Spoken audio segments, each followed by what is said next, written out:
Hospitais têm uma aura muito carregada. Isso a gente já sabe que é um local de sofrimento, é um local onde pessoas partem, né, da vida. E hoje eu separei alguns relatos sobrenaturais de hospitais, um mais cabuloso que o outro. Eu tenho certeza que vocês vão amar. Sejam bem-vindos, esse é o Sempre Halloween, eu sou a Monique e hoje eu gostaria de pedir especialmente nesse vídeo que vocês interajam, que deixem aí um comentário sobre o assunto, um emoji, qualquer coisa, para ajudar a alavancar o vídeo e o canal, tá bom? Então, sem mais delongas, eu vou começar com o primeiro relato. Essa história aconteceu com a minha avó há cerca de 15 anos atrás. Minha avó esteve doente praticamente toda a velhice e isso exigiu visitas frequentes ao hospital. Como estávamos ficando sem dinheiro, decidimos tratá-la em um hospital nas proximidades que tinha fama não muito boa, a equipe de médicos e enfermeiros era bem mediana e ainda por cima o hospital tinha fama de assombrado, pois havia um necrotério no porão e rumores de pessoas que morreram ali e seus corpos foram mantidos no necrotério. Eu tinha 9 anos na época e estava bastante assustado e paranoico com toda a situação. Então, eu não gostava de ir visitar a vovó.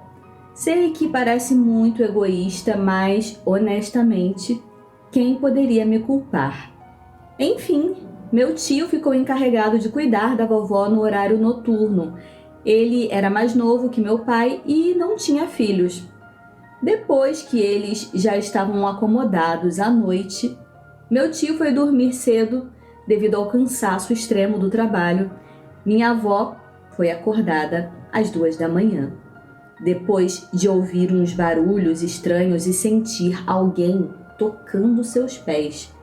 Minha avó já teve muitos incidentes paranormais e assustadores, então ela sabia que aquele toque não era desse mundo. Reunindo coragem, olhou diretamente à sua frente, vendo a silhueta de uma mulher parada perto de seus pés. Ela era tão alta quanto se pode imaginar, com cabelos pretos longos e uma silhueta absurdamente magra. A mulher chorava muito alto, o suficiente para acordar todo mundo, mas meu tio parecia não se afetar com tudo isso. Minha avó congelou no lugar, não conseguia nem levantar o dedo ou fazer barulho. Não era paralisia do sono, pois esse evento continuou até o amanhecer, quando a mulher finalmente desapareceu no ar. Minha pobre avó ficou com aquele espírito assustador por mais de 4 horas e não conseguia fazer nada. Naquele mesmo dia à noite, meu tio não estava conseguindo dormir. Daí, ele observou uma poça de sangue debaixo da cama da minha avó. Chocado e preocupado que fosse sangue dela, ele se abaixou na mesa para ver se havia mais sangue. Foi quando viu uma garotinha deitada debaixo da cama. Ela segurava uma tesoura e uma língua humana inteira coberta de sangue. Ele pegou minha avó e os dois saíram correndo do quarto. Ele disse que não passaria sequer 1 minuto naquele lugar amaldiçoado. Nem preciso dizer que nunca mais voltamos lá e até evitamos passar perto. Enfim, minha avó faleceu em abril do ano passado, aos 80 anos. Fim do primeiro relato. Nossa, imagina só a cena, uma garotinha segurando uma língua humana com uma tesoura. Realmente é uma aparição muito assustadora, não é? Vamos para o segundo relato do dia. Eu trabalho em um hospital na Inglaterra. Minha ala é de serviços pós-natal de maternidade. E, em uma ironia do destino, o departamento de maternidade fica ao lado do necrotério. Eu estava em um turno da noite há algumas semanas, precisei levar um equipamento para a UTI neonatal, o que envolvia sair da minha ala e passar pelo necrotério. Ao sair da enfermaria, ouvi passos se afastando e virando a esquina onde ficam os elevadores. Não pensei muito nisso porque funcionários e pacientes podem andar à noite. Virei a esquina até o elevador, mas não vi ninguém. Tudo bem, talvez tenham sido rápidos e sumido de vista. Fiquei feliz porque era 4 da manhã e eu realmente não queria falar com ninguém. Eu parei ao lado do elevador, chamei e esperei. Então comecei a ouvir choros vindo do poço do elevador, bem tristes, como alguém que recebeu mais notícias. Eu sei que parece horrível, mas suspirei alto para mim, porque sabia quando as portas do elevador abrissem, eu encontraria um funcionário ou um paciente chorando e teria que consolá-lo. Mais uma vez, sei que isso soa terrível. Eu realmente amo meu trabalho e amo pessoas, mas naquele momento tudo que eu queria era um pouco de paz, fora da minha enfermaria. Quando o elevador começou a subir para o meu andar, os sons de choro foram ficando mais altos. O sino do elevador apitou e eu estava preparado para as portas se abrirem. Mas claro, como você já deve imaginar, as portas se abriram e não havia ninguém. Se eu achava que era uma pessoa corajosa antes, certamente mudei de ideia naquela época. Minhas pernas ficaram fracas e meu coração acelerado.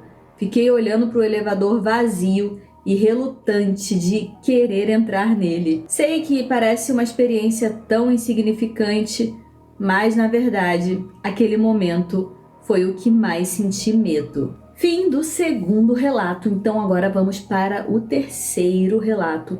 Esses relatos de hospitais, né, é muito comum ouvir pessoas falando que ouviu alguém chorar, ouviu alguém fazer algum barulho e não tinha ninguém lá naquele local. Não deixa de ser corriqueiro, mas insignificante não é. Para quem passa, não é insignificante. Vamos para o terceiro relato. Quando eu tinha 15 anos, minha avó teve câncer de pulmão. Foi muito difícil para minha família aceitar isso. Ela era a alma da nossa família. Antes de falecer, tentaram fazer uma cirurgia nela para mantê-la viva por mais tempo. Enquanto ela se recuperava, a colocaram na UTI. Ela estava em coma induzido. Então, quando íamos visitá-la, tudo o que conseguíamos fazer era conversar com ela e segurar sua mão. Pouco antes dela melhorar, minha mãe e eu fomos fazer uma visita normal no turno da noite. A ala estava silenciosa. Pelo que me lembro, havia pouquíssimos pacientes e enfermeiros. O quarto da minha avó ficava em frente a uma estação de enfermagem. Minha mãe precisava usar o banheiro.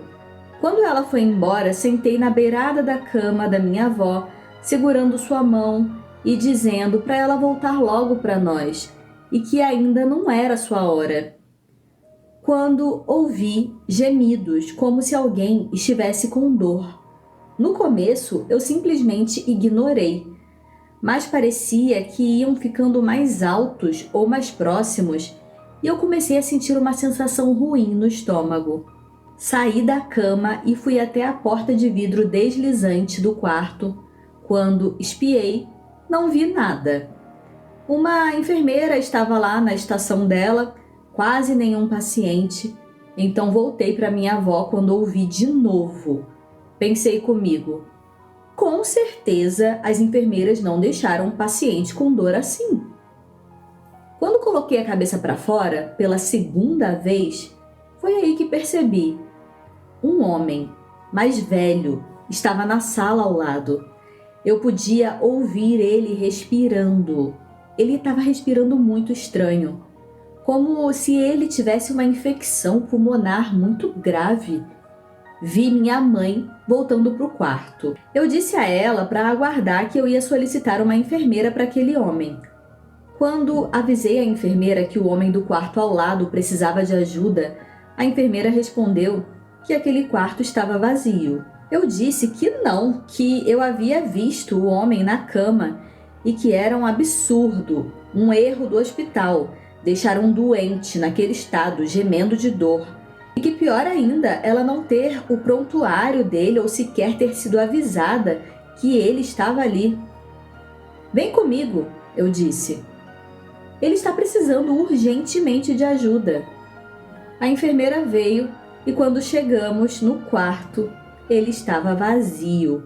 Nenhum paciente, nenhum vestígio de que alguém esteve ali, nem o lençol da cama estava marcado. Eu disse que não entendia, mas a enfermeira parecia compreender completamente. Eu soube que o que eu vi era sim um paciente, mas que ele já não estava mais entre nós. Eu fiquei tão envergonhada que nem contei para minha mãe naquele dia, só muito tempo depois. Esse relato me deixou muito chocada. Quando eu li ele, eu falei, eu tenho que levar esse relato. Imagina só, você escutar, você ver, escutou mais de uma vez e aí você, acredita que aquela situação é real.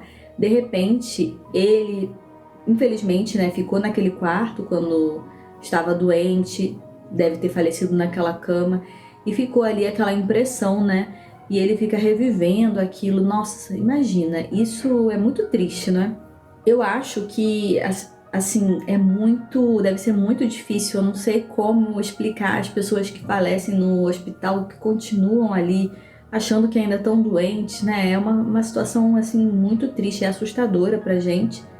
Mas se você parar pra pensar, é uma situação, assim, mais triste do que assustadora, Esse último relato, eu vou dizer que é o melhor dessa coletânea, pelo menos na minha opinião, tá bom?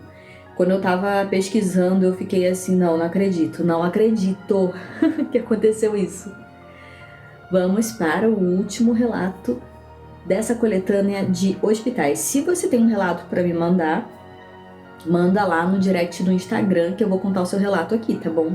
Vou ficar no aguardo. E se você tá gostando, deixa um comentário se vocês querem mais relatos de hospitais, tá bom?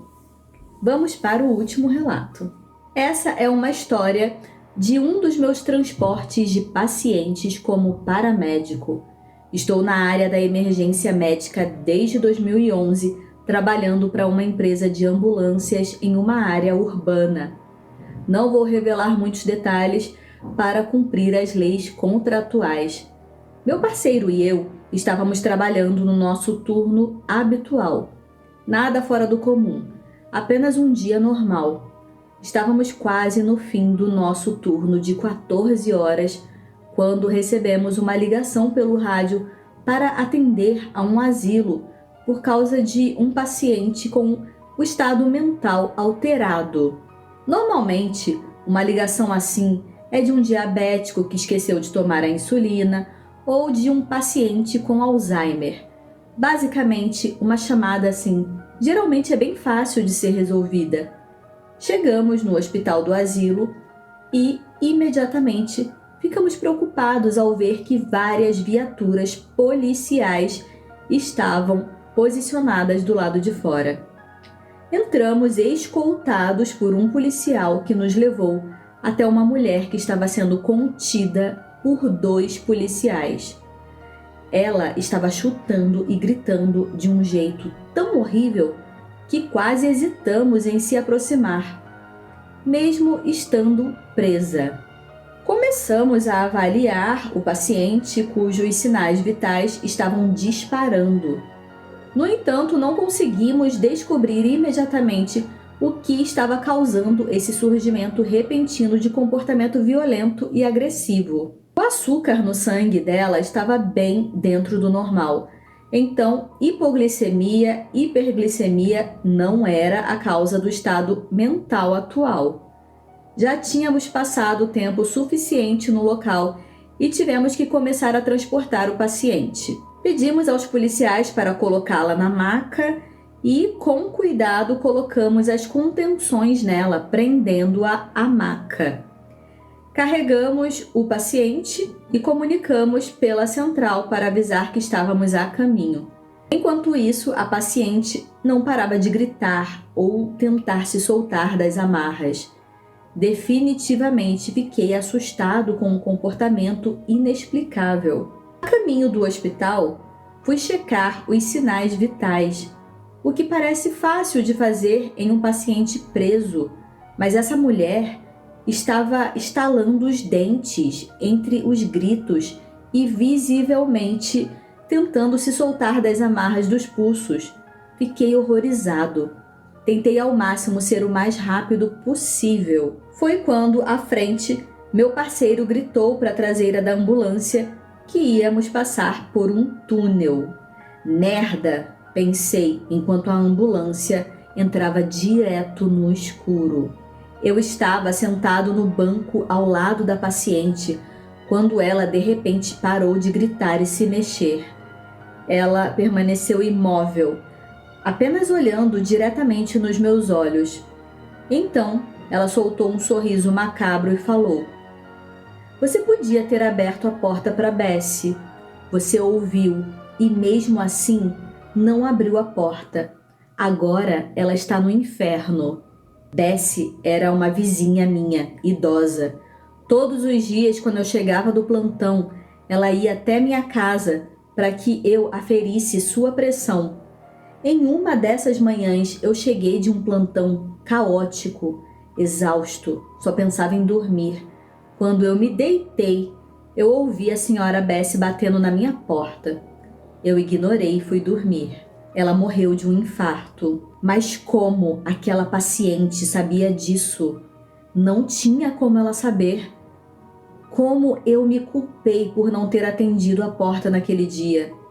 Eu poderia tê-la medicado e evitado o pior. O sorriso daquela mulher mesclava julgamento com prazer. Não tinha como ela saber. Chegamos à emergência e transferimos a paciente para atendimento. Ajudamos a colocá-la na maca com amarras e ela me encarava diretamente enquanto atravessava as portas duplas. Nunca mais a vi depois disso. Essa foi a ligação mais assustadora que já respondi. Nossa, esse relato me deixou... me deixou muito pensativa. Provavelmente, né, eles aferiram pressão, eles viram os batimentos, tudo, a hipoglicemia, tudo. E ela estava em condições bem de saúde. Então, eu acho que essa mulher estava possuída. Eu acho não, eu tenho certeza que ela estava possuída e eles estavam querendo tratar ela, né, mas para ela ter falado aquilo, né, com aquele olhar, com aquele deboche todo, não era ela que estava ali, não era ela que sabia da história. E como, assim, né, muitos espíritos do mal e tudo, eles são acusadores, né? Por que você não abriu a porta, fulano? E assim, nossa, imagina. Eu não sei se tinha outros paramédicos ou se ele estava sozinho com ela ali atrás da ambulância. Imagina, com certeza, o pior atendimento que ele já teve, né? Já atendeu. Esses foram os relatos de hoje. Por hoje eu vou ficando por aqui. Conta aí qual relato que você mais gostou e deixa um comentário, um emoji, qualquer coisa aí para me ajudar, tá bom? E se vocês quiserem mais relatos de hospitais ou se vocês tiverem algum relato para me contar, manda lá no direct do Instagram, que também é sempre Halloween. E por hoje eu fico por aqui. Até o próximo vídeo. Tchau!